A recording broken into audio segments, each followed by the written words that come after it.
Hello, I'm Carl Jacobs and I'm co-founder and CEO of Epic Base. At Epic Base, we are building the world's best food and beverage management platform. But in this podcast series, it's all about finding answers on how to grow and scale your food service business. I'm talking to numerous experts and industry professionals who are passionate about building a healthy food service industry. Join me on this fascinating journey of entrepreneurship in food.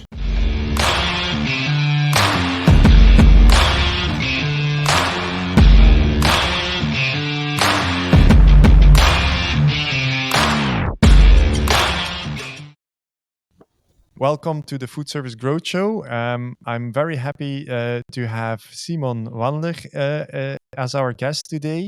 And if you're joining the Food Service Growth Show for the first time, make sure to check out our website on thefoodservicegrowthshow.com because there's tons of more interviews there, all about scaling your business in the food service industry.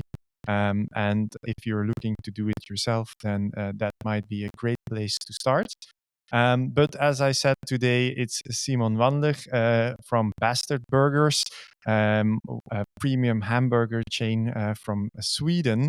And my first question, as always, is Simon, who are you and what have you been doing in the past and what made it that you were the founder of Bastard Burger?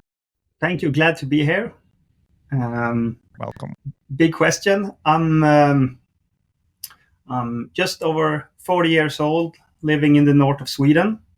Mm-hmm. I've been running businesses for about 15 years in different industries. I come from an entrepreneur's family. My father has always ran his own business, and he's also been a part of pretty much every business I've ever ran as well. All right. Yeah. And it's been working great, actually. And he's a consultant, or at least or a shareholder. Shareholder. All right. In everything he's been doing, and it's also been good. He's been great with numbers and also really financially responsible within the business. So extreme financial control from day one in everything we've been doing. It's I have other strengths, so it has been a great combo. It's proven.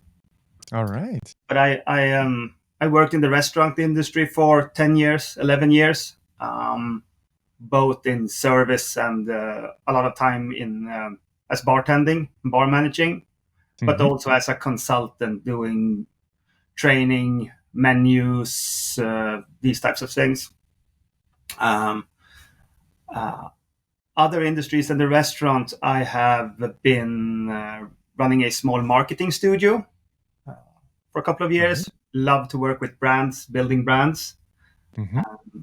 We also, me and my father, started a home cleaning or home service business when they had that tax reduction in Sweden launched for home cleaning.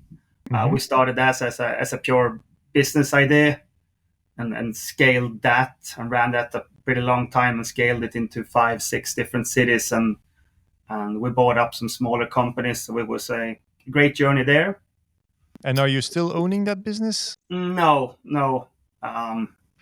Right now, all my focus is on Bastard Burgers. All right.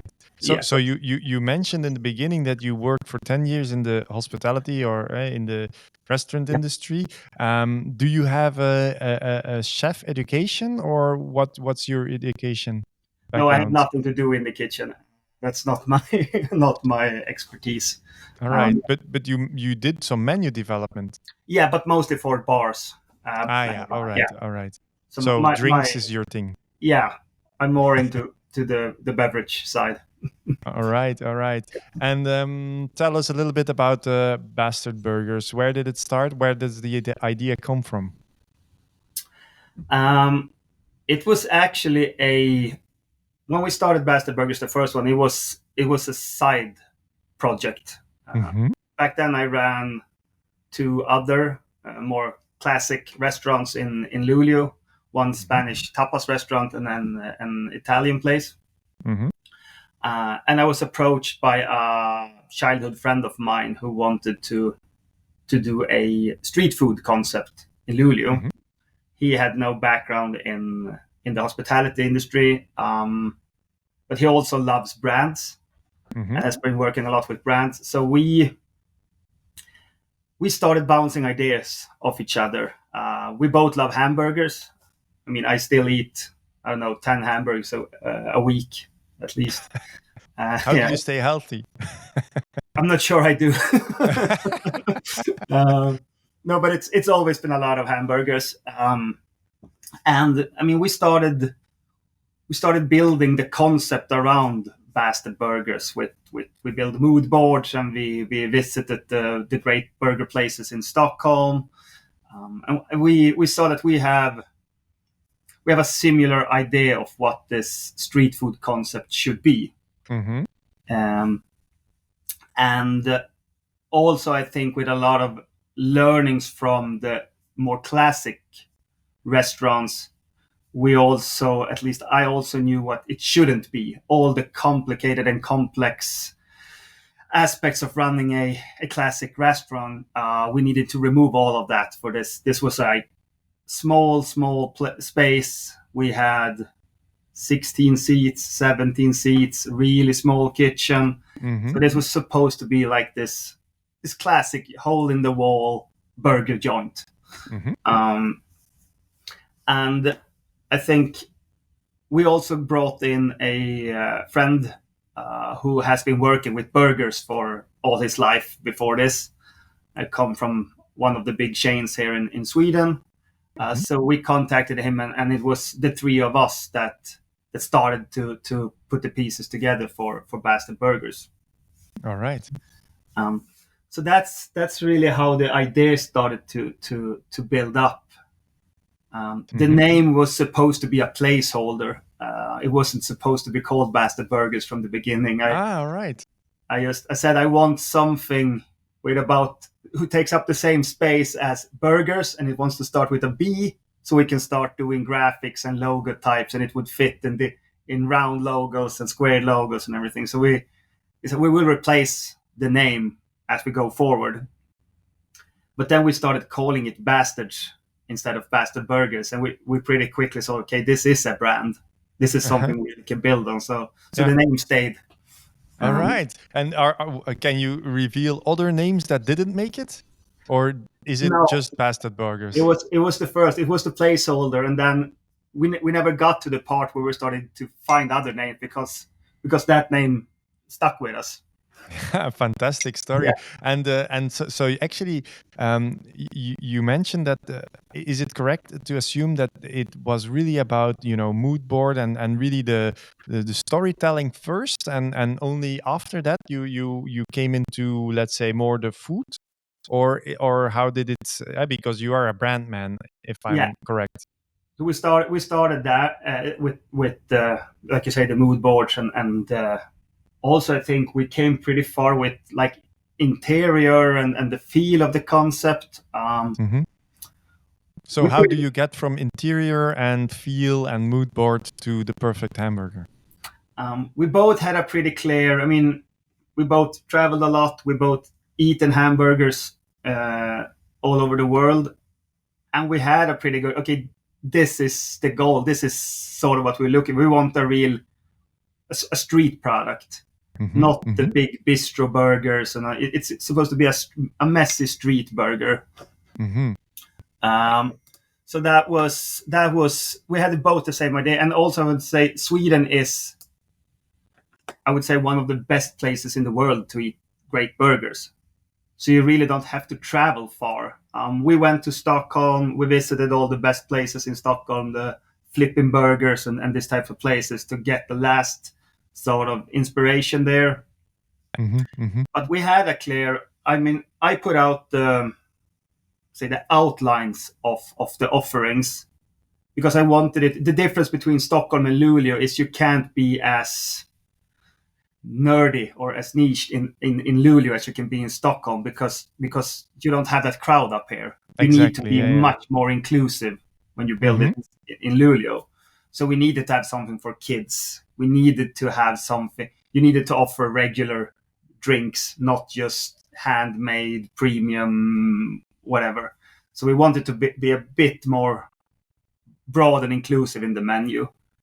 So and yeah, if you could talk a little bit about that, is like when you are working on that mood board and you are writing down ideas, what is then the target audience that you have in mind? Because as you said, you can't be too niche, but I mean, saying from 0 to 99 is maybe a bit broad. So what was the ideal person you had in mind when you opened, or when you wanted to open Bastard Burgers? Well, we thought that we would pretty much attract the 19 to 35 male, something like that, the same as us. We built this concept for ourselves. But we saw that we just being pretty clear on what type of concept we attracted everyone. I actually talked to one of the marketers from one of the big banks and insurance companies here in Sweden. We talked about this, and they said that one of their most successful campaigns they've ever made was extremely niched in the message. It was to females between 20 and 30, but just because it was so clear, it attracted so many. And I think it's the same here. It's just people like a clear concept that you know what it stands for. So I think that was good, because I mean, it was hip hop, graffiti, skateboard, and all of these things. So we thought, this will be our crowd. But when we came there, you had families, you had elderly, you had the blue collars, you had all of these people coming. So it was great. And we also sort of saw the big opportunity here when we saw the strength in the brand and the product.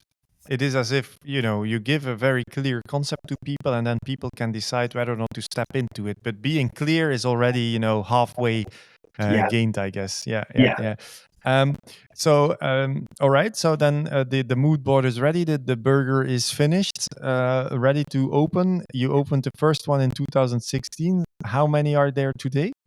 Today we have 75 restaurants. Fantastic. So that's in somewhere like 6-7 years that you opened 75 restaurants. Can you tell a little bit about that journey?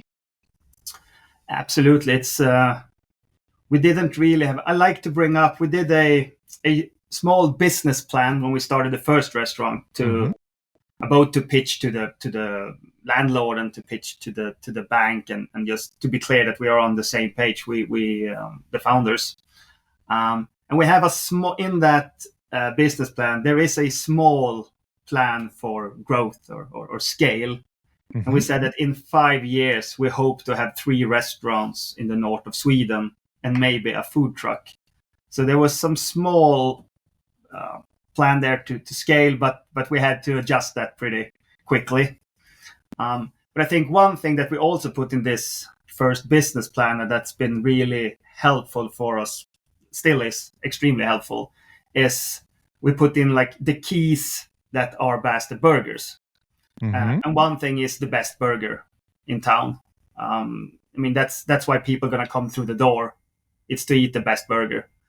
So that's our business idea.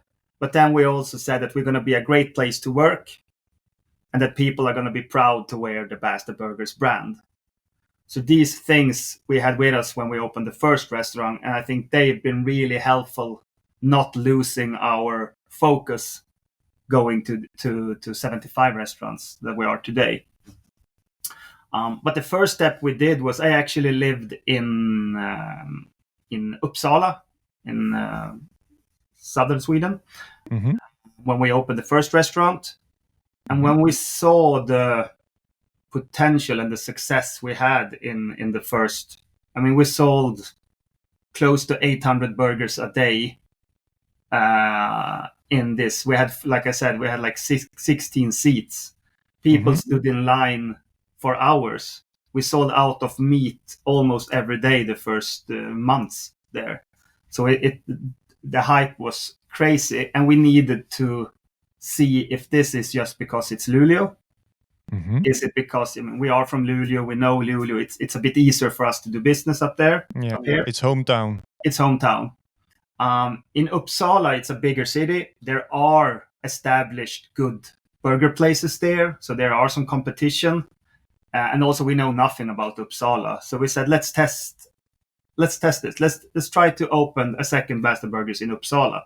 Mm-hmm. So we did that for 5 months after the first one. We opened in the central Uppsala, Mm-hmm. and we got the same response there. We got the same crazy lines and the same great reviews. And another thing happened in Uppsala. Actually, the people from Stockholm came and visited us. They don't go up to Luleå; it's too far. But to Uppsala, you got the YouTubers and the foodies and the bloggers and everything came to us, tested us, and gave us great reviews. And then, if you talk about that, two questions pop into my mind. First of all, do you remember how many burgers you needed to sell for your business plan to work? Yeah. How many were there a day? We did the prognosis and budget we did for the first one was 140 burgers a day average. If we did that, we had a healthy business at 140. And actually, one of the founders, Rickard, who came in with the background from hamburgers, he said, we're going to do 500. And I said, that's impossible. That's more than we sell in the a la carte restaurants I have. It's a big restaurant. Yeah. It's 120 seats. I mean, we can hardly sell 500 portions there. So that's not going to happen. And then we did 800, 700, 800. So he was the closest one to being right. Yeah. And then if you sell 800 burgers in the first weeks and months of opening your first outlet, I mean, does it go wrong sometimes, or were you already perfectly rotated? I think one challenge was we didn't build the restaurant for 800 burgers, and we didn't build the team for 800 burgers. Mm-hmm. So everyone needed to work opening to closing 6 days a week. We actually planned to have open 7 days, but we needed 1 day closed. We actually had plans to be night open on Friday and Saturday. Before the first weekend, we decided we're not going to do that because this is going to be enough to handle already. And we did also thought, okay, the hype is gonna calm down. It's not going to stay like this, so let's just fight through it. And also a clear message to the one in the restaurant: never rush. The people are here on our conditions. Talk to them. Be calm. They know they're gonna wait in line. Let them wait in line. Never rush the burger. Never rush the order. Keep the service up. Be confident. Be calm. Just talk to the guests and don't stress. No. All right. And we kept that. But then after we opened in the end of September, by the end of the year, when we saw the hype it's not dying, we shut down for a while. We flew the entire staff to Las Vegas it was supposed to be for inspiration. I don't really know if we got much inspiration back from there, actually. But the guys had a good time there. And we hired some more people, trained them. We did some changes in the restaurant, better storage and everything. So we needed to adapt. And we also brought that to the second restaurant we opened. We hired a bigger team and we made a bigger restaurant and bigger kitchen and storage. Do you still do 800 burgers a day? In the first one? No, not in the first one, but we actually opened a second restaurant in Luleå. So now it's split out a bit more now. We opened a bigger one in a better location here in Luleå as well. All right. But you're still doing above target, above the 140 burgers a day. Yeah, definitely.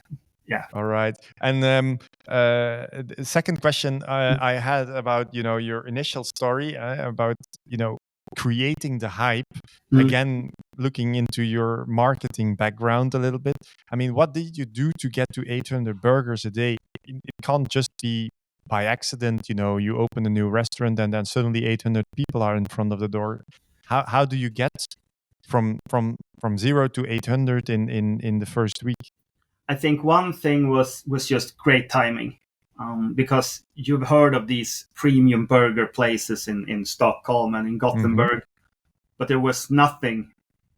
I would say nothing north of Uppsala in Sweden, more or less. The premium burgers were a thing Yeah, for the yeah, bigger cities. yeah. Just to have this, and also there was a lot of talk in Luleå that someone should do premium burgers with someone. So there was really this need that people wanted to. Yeah. And also Luleå is, you have the cities around Luleå, smaller cities, the people come to Luleå a lot, and the word spread quickly to these cities. So people came from other cities just to try this. But I Mm-hmm. think one thing is the name, because it Mm-hmm. stands out. We also see this when we opened in Finland and we opened in New York. The name Mm-hmm. is perfectly edgy to draw attention. You remember it. It's not just Yeah, yeah. a name. It says something, so you remember it. Local papers wrote a lot about the huge lines. Also, because we sold out meat, and also I was clear: don't apologize for selling out meat, because this also shows that we have fresh meat. We grinded the meat every day in the restaurant, and when we were done, we were done. So we just Mm-hmm. put up a note on the door says, "We're out of meat. See you tomorrow, bastards." And also the papers took a photo of that and did a magazine. Oh, they keep selling out meats, and also that drove even more the fear of missing out and all of that. So that really helped in Luleå. And then in Uppsala, when we got top ranked burger in Sweden, I think top 3 or top 5 in Sweden from the major food bloggers and everything, it really built on to the hype. Yeah. And then you go from the first one to the second one to the third one pretty fast. Yeah. First of all, how did you finance this? I mean, was this bank only, or did you have a fund you could trust on, or how did you go so fast? Because I mean, a bank can maybe help you with the first one, but yeah, you We have to. had a good setup between, we did like a 3-way split. So 1/3 was cash flow, or Mhm. our own money. 1/3 was bank, and 1/3 was a Norrlandsfonden, a fund up here in the north of Sweden to support businesses up here. Mhm. So we did, but also we built the restaurants extremely low capex. Mhm. It costed. I mean, the first one, we got the landowner to pay for all the expensive stuff, and the rest we built ourselves. I think we put in like 30,000 Swedish crowns or 50,000 Swedish crowns to build the first one. And then the cash flow we generated from that one helped us to the second one, and so on. And Mhm. also we got help from a lot of our wholesalers, because they saw the potential here and the volume, so they helped us as well. So our Mhm. third got partly covered by our wholesalers. So that gave us the possibility to scale pretty quickly without. Yeah. And also we had extremely good cash flow from day one, and we were profitable the first month. Yeah, Um, of course. If you do 7 times or 6 times your business yeah, plan, it probably will be it will help you. yeah. And then I hear you say, in the beginning, the first restaurant you were working in it yourself, I guess. I mean, running it. No, No, I all right. I wasn't even the CEO back then. Christopher, who the co-founder, he was the CEO for Basta Burgers. I had my focus on the 2 other restaurants, actually, because this Ah, was yeah, right. the side project. But when we opened the second restaurant in Uppsala, where also I lived, I stepped in as the CEO and switched my focus completely over to Basta Burgers. But I Okay. never worked in the restaurants. I've been just working overhead. Okay, and what's the reason why you became the CEO? Let's say after the second restaurant, I understand that you Yeah, had side project. Did you sell the restaurants then? Your other restaurants, or no, but we got good management there, so I felt comfortable in stepping back. I saw a huge potential in this, Mhm, and that mhm. this needed full focus. Also, So the Uppsala business was big, and we started looking at the next step. So it made sense for me to step in at that time. yeah, yeah, yeah. 7 years later, you're 75 stores. Um, when did you start to feel, the pain of scaling? I mean, the first three you probably could manage pretty easily, but when do you feel that you're on the limits of the original structure? I think you felt it actually from the second restaurant you started to have. I mean, it's the same as with children. It's a huge difference to have one or two children. But I think when we really understood that we need to do something about it is when we really understood the potential we had in Bastard Burgers. I think a lot of learnings from when we scaled the home cleaning company, Mm-hmm. because we didn't build for scale at any time. We just scaled, and we also learned what happens when you do that, because all my time and all my father's time was spent on just sustaining it, just staff, guest relations, just daily business all the time. Mm-hmm. So all the time we used to spend in business development, in new launching new services, launching into new cities, we didn't have time for any of that. Mm-hmm. And I started to see the same here, that all my time started to be spent at daily business. And I said, we need to get someone on board who has done this before.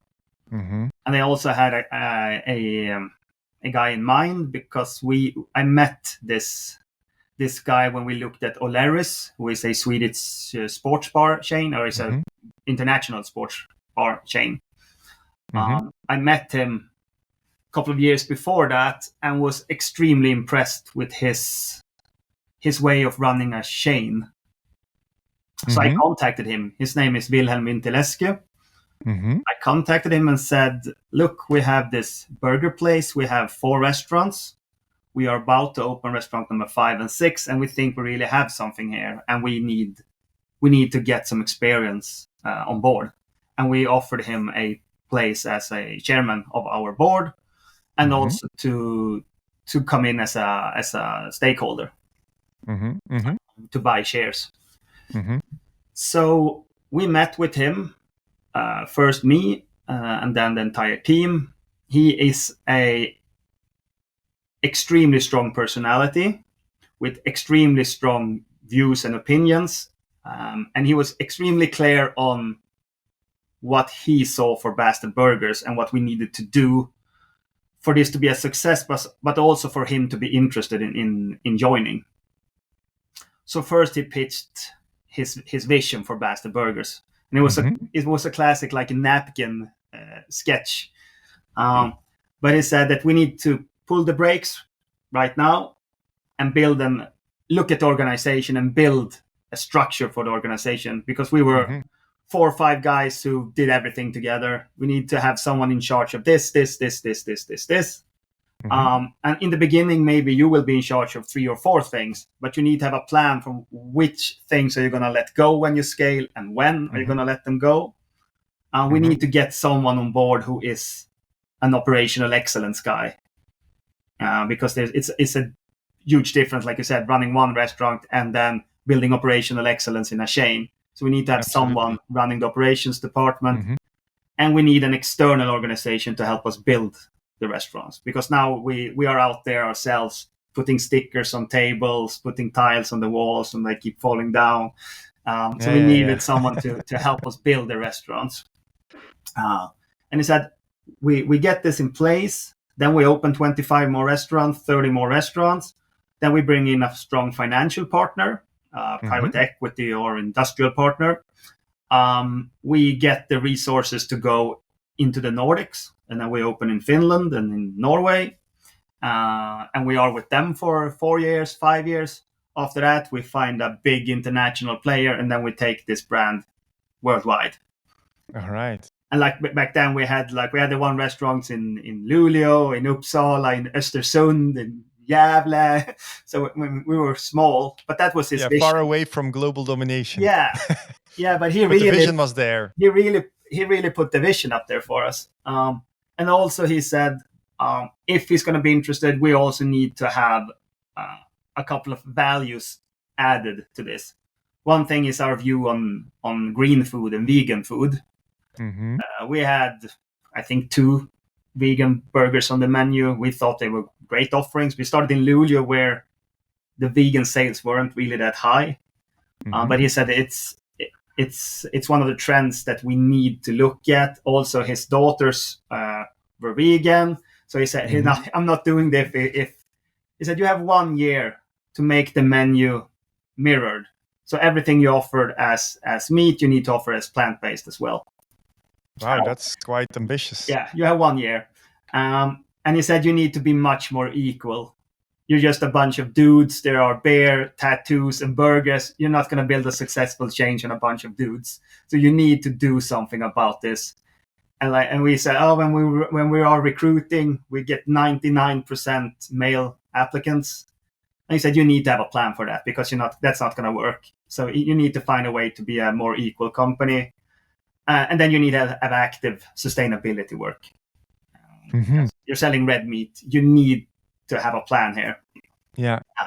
So he came with like this vision and these values. I said, if we are aligned here, I'm in. Let's do this. So we talked, me and the rest of the team, and we all agreed, okay, we need to get him on board. Yeah, it's a pretty powerful vision. Yeah, and he's a salesman. He has such enthusiasm and strong feelings. So he's a force of nature. So we said, yes, please join us. But yeah, he did, and we made plans to actions to all of his demands, and we ran with it. And that's pretty much. We opened 30 restaurants. We found the partner in Equip, which is a partner now, and we together with them we've entered the Nordics. Fantastic story, that. Yeah, and that was a huge game changer for us, getting him on board. Yeah, and then in on terms of for example the whole vegetarian vegan trends, is the menu today 50-50? Yeah, pretty much. It took 13 months, which he loves to bring up whenever he can, but we did it. I think the hardest part was the toppings, because the replacement for mayonnaise wasn't good back then. But over the year we really got a good, and actually now all our dressing are plant-based. All right. Even on the regular burgers. And how does this reflect in sales? Is the vegan part 50% of the sales, or even more? No, the vegan part is it was a positive trend for the first 3-4 years, right up until COVID. I think we were up almost closer to 20% of our sales were from the green menu. Extremely locally differentiated. Sourced. In the north of Sweden, much lower vegan sales. Parts of Stockholm, we were up to 45% at some restaurants. Malmö, Gothenburg also higher. Smaller cities lower. So it's very different. So you could actually see which people lived where in which city. Yeah. Where are the vegans living? Yeah, it was very clear to us. But then with COVID, something changed. So the trend that's been going steadily upwards stopped and is actually declining a bit right now. All right. So that now it's 15%, I guess, or something like that. Yeah, I think it's 15, between 12 and 15 right now. Could you argue then, as an entrepreneur and looking just into the business, I understand, of course, vision and mission is one thing, but that you're spending a lot of money and time into only a small section of your sales, because the vegan menu needs to be there. You need to, spend time and energy and source the ingredients, but it's only 15% of your sales. Yeah, I think one thing is to keep. We all know it has to, and it's gonna come back up. I think it's when the world is like it is right now, people have so much to focus on and be afraid on. I think that is hurting the vegan sales right now, and we see that. But we have a extremely strong position here with our plant-based menu, and we're going to keep that position. But like you said, I mean, one of our goals is to reduce the amount of red meat we're selling. The vegan has been our main driver to that. But obviously now, if we see the vegan isn't really getting the increase we want, we're looking at other options to add as well to the menu, new categories, new ways. I mean, you have the like halloumi or Swedish grilled Yeah, cheese. yeah, yeah, You have the chicken. You have these other types of categories that we are working with. yeah. Can you translate that into business numbers from a cost perspective? Is a meat burger more expensive? Is the margin smaller, or is it equal? If we're looking at the plant-based option we have now, the plant-based protein is much more expensive than the meat right All now. right. We are in constant discussions about this because our dream is to be able to have the same price towards guests. Mhm. So we would love to have the same price in both the meat and the vegan protein. Looking at chicken depends on. I mean, if we're gonna have chicken, it's gonna be a premium chicken product with the premium coating. So I think that would be roughly the same as well as the meat. And the vegetarian or the vegan option is more expensive, you say? Is Yeah, this a scaling issue? Like if you would be selling 50% of your sales, would it be cheaper, or is this just a very expensive product? it's an expensive product right now, the Mm, one we're having. Yeah, mm. All right. That's interesting, yeah. actually. So, and your burgers, your vegan burgers are thus more expensive than a meat burger. Yeah, not as expensive as they should be, considering. I mean, the cheese is everything is more expensive on them. Yeah, We're taking yeah, just a small part of that out because it's you need to be commercially viable as well. So, yeah. but we are taking a small part of that out. But it's, I mean, margin wise, the meat burgers are better Hmm. right now, but we are working to change that. And if we talk the unit economics a little bit, could you share with us like what's the margin you take on a burger, or what's the cost percentage of a burger, a meat burger and a plant-based burger? Yeah, we have a around 74% margin uh, Mm.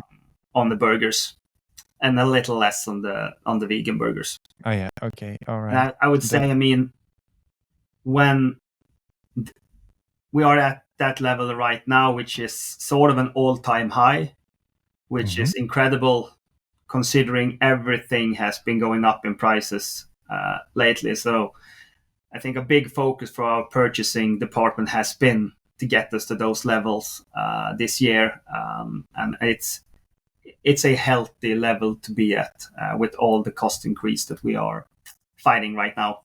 Yeah, yeah, it's crazy. Yeah? And is it well? A lot of people are also talking about recession. It's Do you see recession happening in your sales?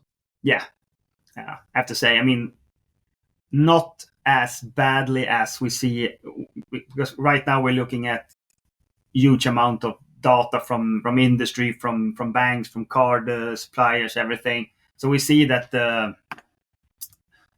industry and our segment is having problem, and Hmm. we are beating the market by far, but we are not at the levels that we expected to be right now. Mm-mm. So Yeah, we and are losing some numbers of guests. some top level Yeah, revenue. Yeah, and yeah, that was my question going to be: is like, is it guests that you're losing, or is it average spend per ticket that you're guests. that is hit? Yeah, Guests. yeah, Yeah. So the spend per ticket remains the same, but there's less people going out. yeah, and we are All actually right. increasing sales per ticket with a lot of actions we are doing right now. So we're trying to Upsell. balance that with With upsell. maximizing the guests. Yeah, Yeah, yeah, yeah. All right. Ah, yeah, that's interesting actually. And also, 2023, was kind of, announced as being a difficult year, also for me as an entrepreneur. I think if you didn't take any measures, it would have been a not such a good decision, I think. So, did you take some measures? Yeah, we did. I mean, it's been first we had COVID for 2 years. It's Uh, so, I mean, going into COVID, we said, okay, we need to change a lot of things right now to be Mhm, able to mhm, handle this. mhm, Um, so we did. We had a clear strategy, a clear plan. We acted on it, and the COVID years we did great. We mhm, was able to keep expanding and scaling, and had a really good business through COVID. And like everyone else, we expected to see an upturn in the market when the vaccine started rolling out and the society was going to open up again. mhm. But like you said, in the end of last year or in the middle of last year, when you started to see the problems arising, we again said, okay, it's not going to be a normal year next year. We need to look at how are we going to handle it this time. And one clear change was completely switch from growth to profitability. I mean, that Yeah. was the first big step. So Mhm. we stopped all expansion. We needed to adjust the way our overhead look, our what type of people do we have working here. We needed to change because had a lot of people working on expansion, and with no expansion plan, we needed to switch focus. So it was we sat down, we made a clear, I would say, plan for 2023 with 6 goals. Mhm. This is what we're going to do the next year. This is how we're going to measure it. This is how we're going to deliver on it.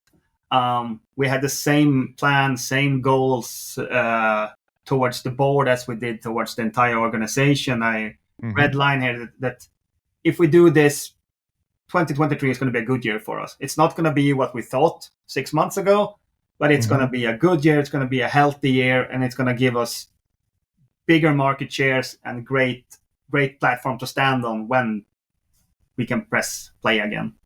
Yeah. And you mentioned 6 goals. Can you talk about those goals? Give them a bit of a face. Yeah, absolutely.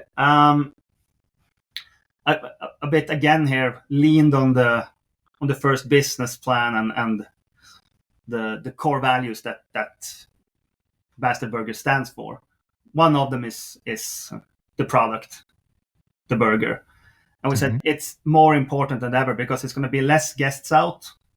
The competition is crazy right now because everyone opened premium burger chains. So it's a lot of places to choose from. We Mhm. need the guests to come to us, and we Mhm. need them to come back after they visit us. So we had one goal on like product and menu, Mhm. which was measured by guest satisfaction and also by we do internal audits and mystery shopper. So the scores on based on taste and offerings Mhm. and set goals to improve this over the year. Um, a lot of action was we did like a big workshop together with Burger Dudes and Kebab Spotting, who are the biggest like food sites in street food sites in the Nordics. Mhm. So we sat together with all of them, went over the entire menu, they visited the restaurants, and they had a mission to find areas of improvement. This can be better. This can be better. And I said, really, really dig in there and tell us what we're not doing good enough. What can be Mhm. better?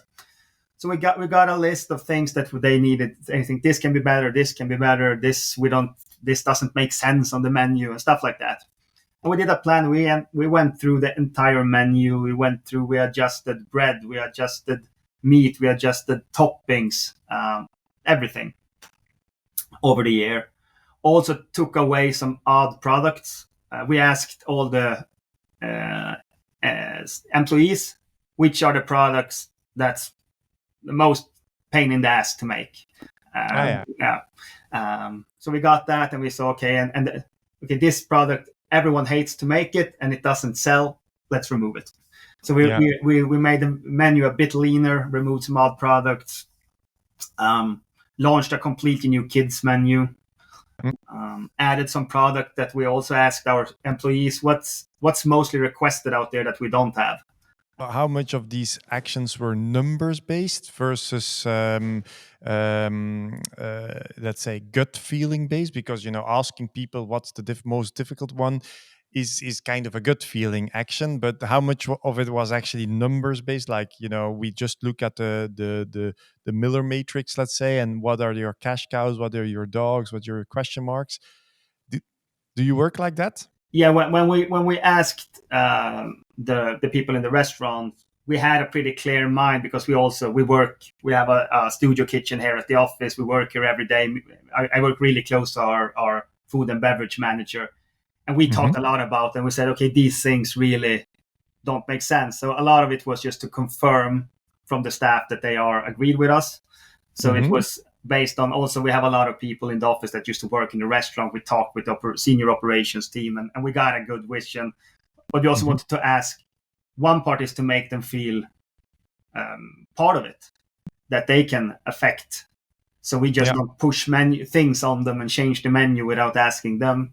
But it was extremely good. And also we see that we got the average ticket time down a lot over this year by doing this. So we could follow up on it. Hard to have the correct numbers making the decision. Like you say, it's a lot of gut feeling and just common sense. And then we can confirm it afterwards, now that we have shortened the ticket time and we have increased employer satisfaction also over the year. So that was one goal: improve product and menu. Then we have the other one, like we said from the first business plan, we have the product, and then we have the people. Increase engagement and pride. We knew a tough year will be tough on the people in the restaurants. Lower sales will mean that you will have tighter scheduling.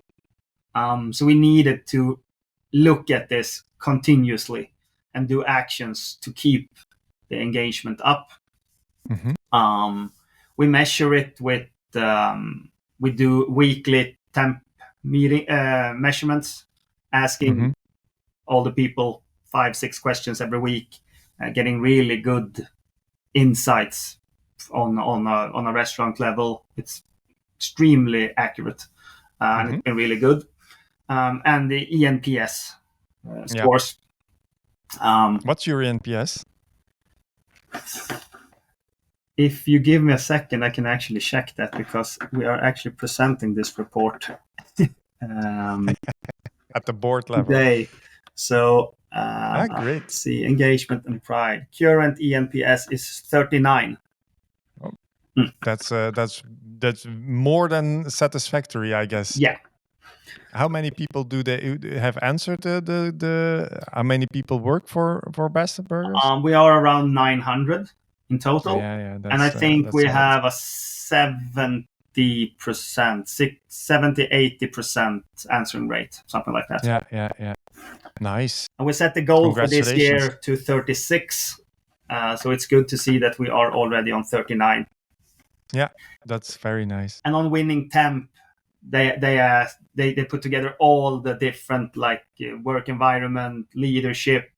I think it's 15 different categories. The total there, our goal is, it's on a 1 to 10 scale. Our goal was to be at 8.0 by the end of the year. We started on 7.8, so we wanted to improve, even though it's a tough year. Right now, I see we are on 8.3, so way above goal. So that's also good to see that the actions we've been doing here and has been working. Yeah. Congratulations on that. And if you talk about making sure that that you survive, let's say, the year, you go into profitability modus. This also means you need to keep track of your costs and the back of house. What are the goals you implemented over there? So we had the increase engagement pride. We had the product and menu. One goal was, like you say, cost savings, because we saw that we're going to have increases on commodities, on rents, on salaries, electricity. I mean, all the major cost posts will increase during the next year, and we expect lower sales. So we need to find a new cost structure for our restaurants that's working for us.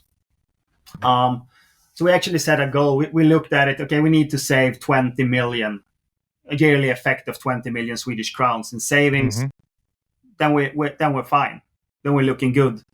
And a lot, of course, lands on the purchasing department. to find new deals, look at new categories that we haven't started to look at yet. Rent negotiations, huge part, because rents went up 11% indexation in January. So ongoing discussions with landlords to figure out how to, our restaurants need to have a P&L that's good on a restaurant level. Otherwise, it's not a good restaurant for us. And we have a good relationship with most of the landlords. So it's been good discussions, and we managed to make a lot of savings on that part. Electricity consumption, like fire on, fire off routines, stuff like that. Also looking over all electricity agreements. Did you turn down the heating a little bit in the restaurants? Like No. Go from 20 to 19 degrees or? No, but a lot of things was we saw internal routines. When they start work early, they fire up all the kitchen equipment. They can wait 2 hours, 3 hours, huge savings and all of this, and turn it off at the right time. And some days maybe you don't need all the fryers on a Monday. Exactly. So that asks it asks a lot of responsibility from the people working for you. Eh? And also a lot of, we need to set good frameworks and good tools for them to actually do this. And agreements with delivery partners. Delivery is from before COVID, it was a couple of % of our sales. During COVID, when it topped, it was at 45% of our sales were through delivery channels. It's down now, but it's still a big part, and it will be a big part of our sales, and the fees will be a big part of our costs. So landing new agreements with the delivery partners has been a big part of it, which we have done with both our partners. And also just when we started to measure it, and we put all the actions in this goal to 20 millions, and every month we presented, okay, this department came in with these savings, and every department really delivered on this. It could be we find a new supplier for office material. We're saving 20K a year. We found these old licenses. We don't need these licenses. We can get this license instead, and we're saving 40K a year. So everything of this started to add up. And the latest numbers, like I just saw here, it's with just above 30 million in yearly effect in sales. So you are going to go to profitability? Yes, we are. We have been actually through all of this, but we need to have a better cost structure than we were looking at going into 2023. Very interesting talk, Simon. I am looking at the time a little bit, so I have 2 more questions that I want to ask you. So moving on to the second to last question. In all of the scaling from 2, let's say, because you were CEO from number 2, so from 2 to 75, what's the biggest, the most important learning you had as a CEO? Oh, a lot. Or what's the top 3 learnings? Boring answer is but I think the most important answer is to surround yourself with great people. I don't think that's boring at all. I think that's the main job of the CEO. Yeah, it's otherwise it's impossible. Just early on when we got Wilhelm on board, to have someone to be a mentor, but also him telling me you need people doing this and this around you. You need someone in charge of that, and just building that. And also we were pretty early on offering co-ownership to key members of the team from I think from Restaurant One actually. Wow.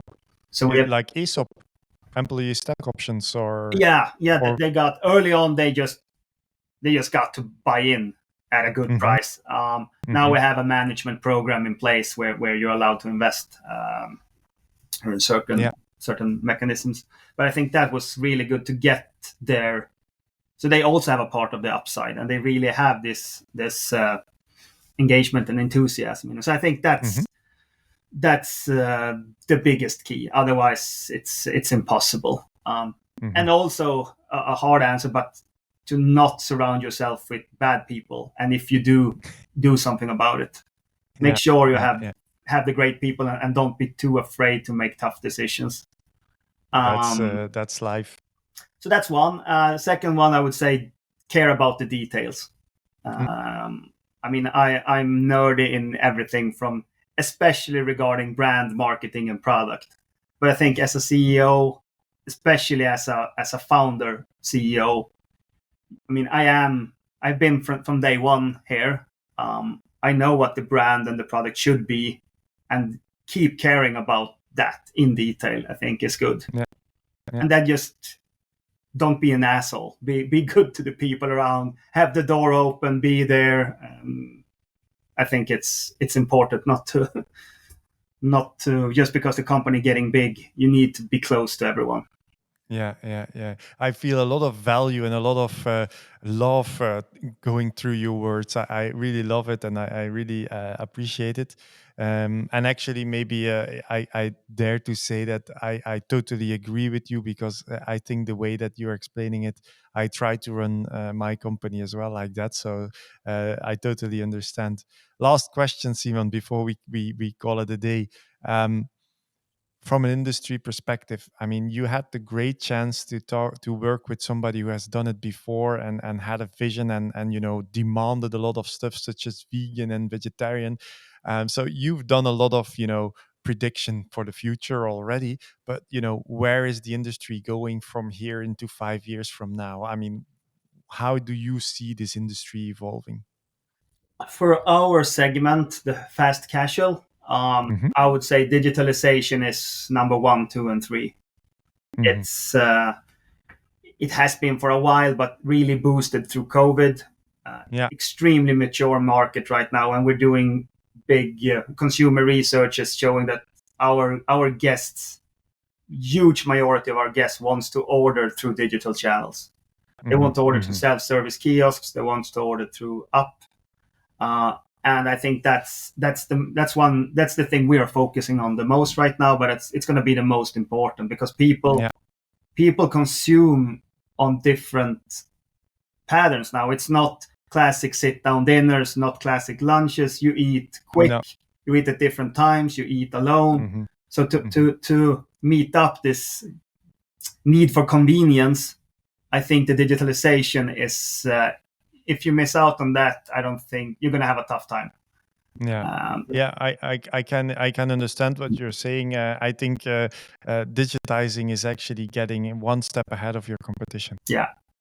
So I Yeah, mean absolutely. we have our absolute top priorities are all these things, and we have been coming a really far way in this year. But I think that's where you need to go. All right. Thank you very much, Simon. It was a very, very interesting conversation. And to all of the listeners, thank you very much for staying with us. And see you next time at the Food Service Growth Show. Thank you so much.